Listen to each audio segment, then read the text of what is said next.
अपनी जिंदगी में एक बात तुम नोट कर लो, बहुत आगे बढ़ना है तुम्हें। जिंदगी में स्ट्रेस से मुक्त होना है, तनाव से मुक्त होना है, डिप्रेशन से दूर होना है। जितने भी लोग यहाँ बैठे हैं, ज्यादातर लोग डिप्रेशन से बहुत परेशान रहते हैं। आज की कथा तुम्हारे लिए बहुत काम की है मेरे पागलो। अपनी जिंदगी में तुम जहां हो उसी में हंसी खोजना प्रारंभ कर दो, उसी में अच्छा देखना प्रारंभ कर दो, तुम कभी डिप्रेशन में नहीं रहोगे। शायद ये बात तुम्हारे समझ में न आए तो आज की कथा सुन लीजिए। आपने ढोल बजाने वाले तो देखे होंगे, इस उदाहरण से समझिए। ढोल बजाने वाला, बैंड बाजा बजाने वाले लोग शादियों में जाते हैं, पैसा लेते हैं। पैसा लेकर के विवाह में बैंड बाजा बजाने के लिए जाते हैं तो उसमें 8-10 लोगों का ग्रुप होता है। सभी का काम होता है तो सभी बजाते, कोई ऑर्गन प्ले करता है, कोई ढोल ठोकता है, कोई उसमें मंजीरा बजाता है, कोई उसमें कुछ करता, कोई उसमें कुछ करता, लेकिन सब जाते हैं साथ में।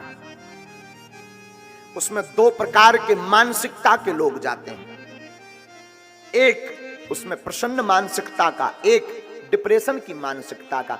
अब जरा बुद्धि में, विवेक में इस कथा को जिसने भर लिया ना, ये जो कथा हम सुना रहे ना, अगर आपने इस कथा को जिंदगी में भर लिया, अपना लिया, तो आप कभी डिप्रेशन में नहीं रहेंगे। सुनिए, 2 मानसिकता के लोग बैंड बजाने वाले जाते हैं। एक मानसिकता, पैसा ले रहा, लेकिन उसकी मानसिकता है कि कितनी जल्दी मैं दरवाजे पर पहुंच जाऊं, कितनी जल्दी ये प्रोग्राम खत्म हो जाए, कितनी जल्दी दूल्हा का तिलक हो जाए, मैं जल्दी से वापस लौट के सो जाऊं। टाइम बराबर लगना है, पर वो जल्दी सोच रहा। और शायद कोई नाचने वाला आ जाए तो दिमाग खराब हो जाता, उसका चिड़चिड़ा पड़ता कि लो 10 मिनट पहले फ्री हो जाना था, अभी ये और ठुमका लगाएगा पीकर। एक ये मानसिकता का व्यक्ति जो डिप्रेशन में रहता है। लेकिन दूसरी मानसिकता का व्यक्ति भी इसी बैंड बाजा बजाने वालों में है, जो सोचता है आज बहुत देर हो गई, कोई नचने वाला नहीं मिला, कोई नागिन बनने वाला नहीं मिला जो नागिन बने, और शायद कोई नाचने वाला आ जाए तो वो और बढ़िया झूम झूम के टूने निकालता है कि ले मैं तेरा पूरा डांस निकाल करके रहूंगा। बैंड बाजा दोनों बजा रहे, रुपया दोनों को मिलना है, दोनों को एक ही समय पर छूटना है, लेकिन एक व्यक्ति को वो है बैंड बाजा बोझ बन रहा, एक व्यक्ति को वो प्रसन्नता बन रही। ऐसे ही जिंदगी है, एक व्यक्ति को बोझ बनती है, एक व्यक्ति को मुस्कुराहट बनती है। तुम हंसना प्रारंभ कर दो, बुरे में भी अच्छाई निकालना प्रारंभ कर दो, कभी टेंशन में नहीं रहोगे। आप टेंशन मुक्त रहेंगे, तनाव मुक्त रहेंगे।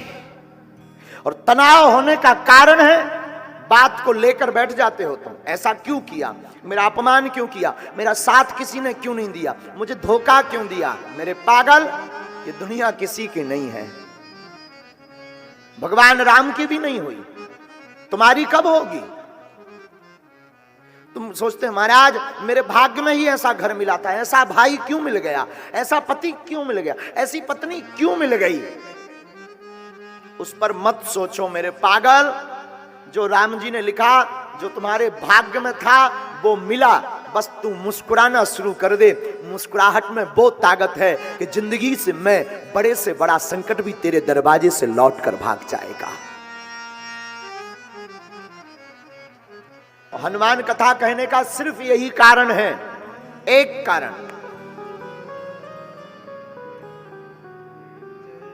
लंका में हमारे श्री हनुमान जी,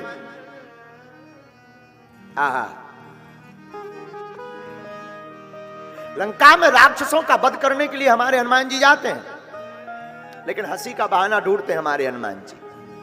हाँ, लंका में बल्कि जानकी जी बड़ी शोक में है, जानकी जी को बड़ी चिंता है, और धन्य है हमारे हनुमान जी।